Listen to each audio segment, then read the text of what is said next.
लगे, लेकिन इनके जवाब आपके होश उड़ा देंगे। आज के इस वीडियो में हम आपको पृथ्वी से जुड़े ऐसे ही सवालों के उत्तर देने वाले हैं। पृथ्वी के नीचे क्या है? इस सवाल के दो अलग अलग मतलब हो सकते हैं। पहला मतलब ये है कि पृथ्वी की जमीन के नीचे क्या है, जिसे साइंटिफिक भाषा में क्रस्ट कहा जाता है। इस सवाल का उत्तर आप में से ज्यादातर लोग ऑलरेडी जानते होंगे। पृथ्वी अंदर से अलग अलग हिस्सों में बटी हुई है, जिन्हें इनर लेयर्स कहा जाता है। हम इंसान क्रस्ट नाम की लेयर पर रहते हैं, जो सबसे ठोस और मजबूत मानी जाती है।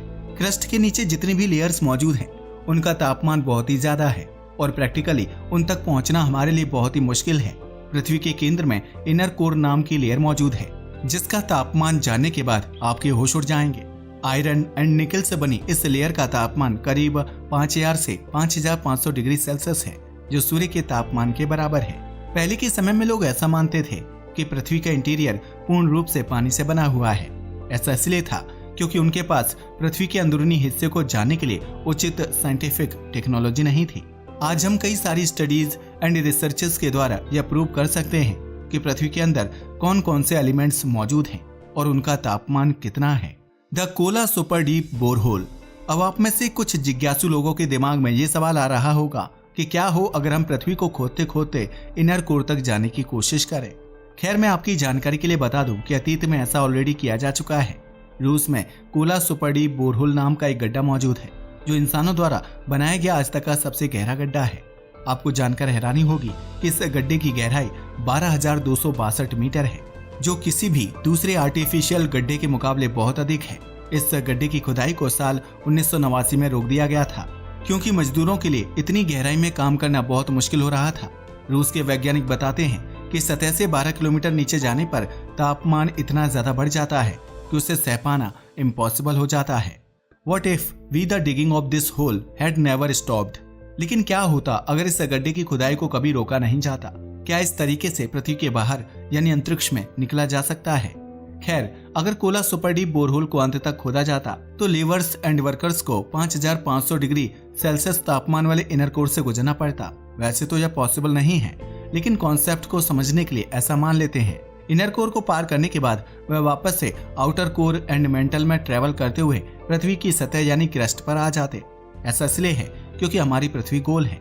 अगर हम पृथ्वी के किसी बिंदु से नीचे खोदना शुरू करते हैं तो अंत में हम उस बिंदु के जस्ट अपोजिट साइड पर जाकर निकलेंगे। यानी अगर आप साउथ इंडिया में खुदाई को शुरू करते हैं तो इनर कोर को पार करने के बाद आप नॉर्थ अमेरिका के किसी एरिया में जाकर निकलेंगे। यह सुनने में जितना इंटरेस्टिंग लगता है, असल में भी उतना ही इंटरेस्टिंग है। The second question. ये तो था पहला सवाल कि पृथ्वी की सतह के नीचे क्या है। आइए अब जानते हैं दूसरे सवाल के बारे में, जो ये है कि पृथ्वी ग्रह के नीचे क्या है, यानी यह किस चीज के ऊपर टिकी हुई है। मिथ। हिंदू धर्म ग्रंथों में यह बताया गया है कि हमारी पृथ्वी शेषनाग के सिर पर टिकी हुई है। हम सब यह जानते हैं कि यह असल सच्चाई नहीं है। किसी भी तरह के जीव को अंतरिक्ष में जिंदा रहने के लिए ऑक्सीजन की जरूरत पड़ेगी, जो वहाँ ना के समान है। इसके अलावा किसी सांप का 4.6 अरब सालों तक जिंदा रह पाना भी एक इम्पॉसिबल चीज है। अगर आप धर्म पर विश्वास करते हैं तो उसकी रिस्पेक्ट करने के लिए आप इस बात पर भी विश्वास कर सकते हैं, लेकिन मैं आपकी जानकारी के लिए बता दूं कि इस पूरे कॉन्सेप्ट का सबसे करेक्ट एक्सप्लेनेशन सिर्फ विज्ञान द्वारा दिया गया है। 20वीं सदी में ऐसे कई सारे मिशन हुए जिनमें कई सारे इंसानों को अंतरिक्ष में जाने का मौका मिला। सिर्फ इतना ही नहीं, स्पेस एजेंसीज ने ऐसे कई सारे स्पेसक्राफ्ट्स को भी अंतरिक्ष में सेंड किया, जिन्होंने पृथ्वी की तस्वीरें खींची। उनमें से कुछ तस्वीरों को आप अपनी स्क्रीन पर देख सकते हैं। क्या आप इनमें से किसी भी तस्वीर में पृथ्वी के नीचे किसी चीज को देख पा रहे हैं? इसका सीधा सा जवाब है नहीं। There is nothing below earth. पृथ्वी ग्रह के नीचे कुछ नहीं बल्कि सिर्फ और सिर्फ एम्प्टी स्पेस है। अब शायद आपके दिमाग में ये सवाल आ सकता है कि अगर पृथ्वी के नीचे कुछ है ही नहीं तो आखिर यह एक ही जगह पर कैसे टिकी हुई है? इसका सीधा सा कारण है सूर्य का गुरुत्वाकर्षण बल। पृथ्वी सूर्य को 30 किलोमीटर प्रति सेकंड की रफ्तार से चक्कर लगाती है, जिससे इसका ऑर्बिट स्टेबल बना रहता है। हम सूर्य के गुरुत्वाकर्षण बल को देख तो नहीं सकते, लेकिन उसे डिटेक्ट जरूर कर सकते हैं। सौरमंडल में मौजूद हर ऑब्जेक्ट इसी गुरुत्वाकर्षण बल की वजह से अपनी जगह पर टिका हुआ है। अगर आप पृथ्वी ग्रह के नीचे जाने की कोशिश करेंगे तो आपको सिर्फ खाली स्पेस मिलेगा। हालांकि बहुत लंबे समय तक चलने के बाद आपको कुछ तारे और आकाशगंगाएं भी दिखाई देने लगेंगी, जो पृथ्वी से करोड़ों प्रकाश वर्ष की दूरी पर मौजूद है। Why does the Earth rotate and revolve? पृथ्वी अपनी एक्सिस पर क्यों घूमती है और यह सूर्य का चक्कर क्यों लगाती है? ये सवाल सुनने में भले ही बहुत मामूली लग सकता है, लेकिन इसका जवाब बहुत ही इंटरेस्टिंग है। आप में से कई लोगों का यह मानना होगा कि पृथ्वी सूर्य का चक्कर ग्रेविटेशनल फोर्स की वजह से लगाती है, जो बिल्कुल सही बात है। लेकिन हमारा सवाल इससे भी थोड़ा डीप है। आखिर हमारी पृथ्वी ने सूर्य का चक्कर लगाना शुरू ही क्यों किया था? इस सवाल का उत्तर जानने के लिए हमें सौरमंडल के शुरुआती समय में जाना पड़ेगा। The early solar system. हमारी सौरमंडल की शुरुआत आज से 4.6 अरब साल पहले हुई थी। उस समय सौरमंडल की जगह एक बहुत बड़ा धूल और गैस से बना हुआ बादल मौजूद हुआ करता था, जिसे वैज्ञानिक आज द सोलर नेबुला के नाम से बुलाते हैं। गुरुत्वाकर्षण की वजह से इस सोलर नेबुला के केंद्र में कुछ गतिविधियां हो रही थीं, जो आगे चलकर हमारे सूर्य के निर्माण का कारण बनने वाली थीं। केंद्र का गुरुत्वाकर्षण ज्यादा होने की वजह से धीरे धीरे वहां मैटर कलेक्ट होना शुरू हो गया और उस बादल के केंद्र की डेंसिटी बढ़ने लगी। एंगुलर मोमेंटम को कंसर्व करने के लिए बादल का केंद्र अपने ही एक्सिस पर रोटेट करने लगा। एंगुलर मोमेंटम, अगर आपको नहीं पता तो बता दूं कि एंगुलर मोमेंटम किसी भी घूमते हुए ऑब्जेक्ट के मोमेंटम को कहते हैं।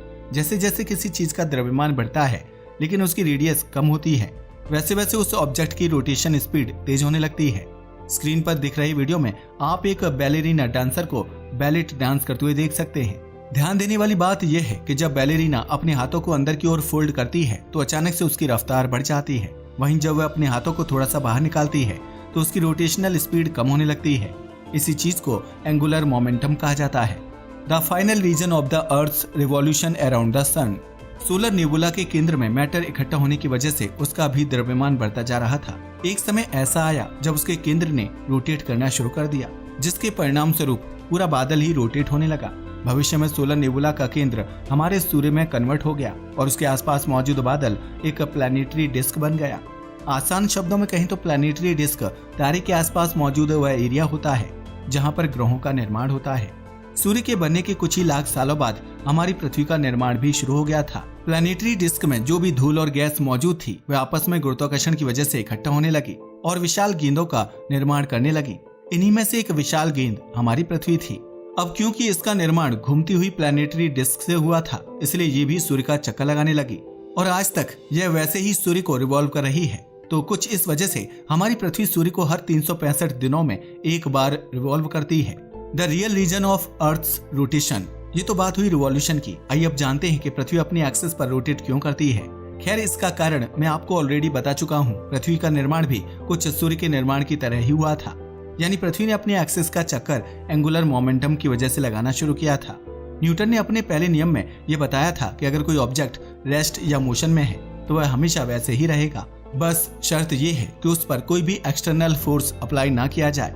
जब आप एक फुटबॉल को लात मारते हैं तो वह जमीन पर रोल करते हुए अंततः रुक जाती है।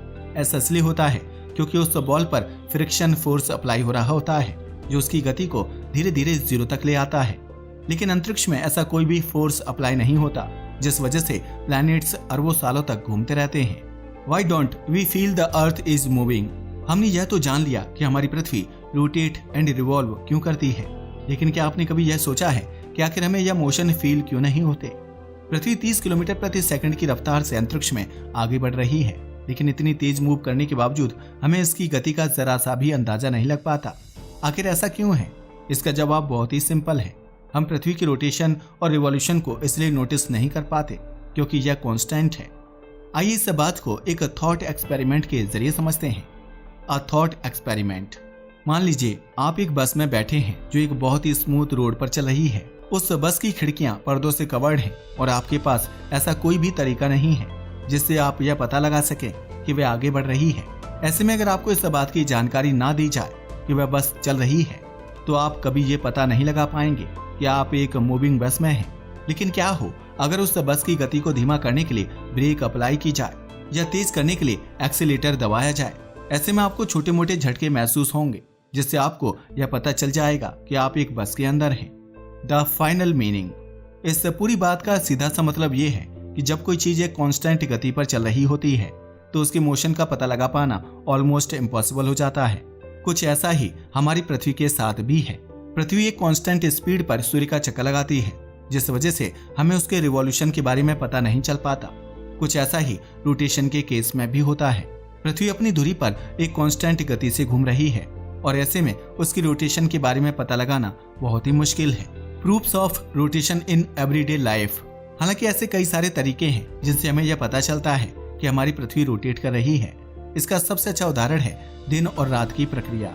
हमारी पृथ्वी पर दिन और रात इसलिए होते हैं क्योंकि पृथ्वी अपने एक्सिस पर घूम रही है। पृथ्वी का जो हिस्सा सूर्य के सामने होता है वहाँ दिन होता है और जो हिस्सा सूर्य के पीछे होता है वहाँ रात होती है।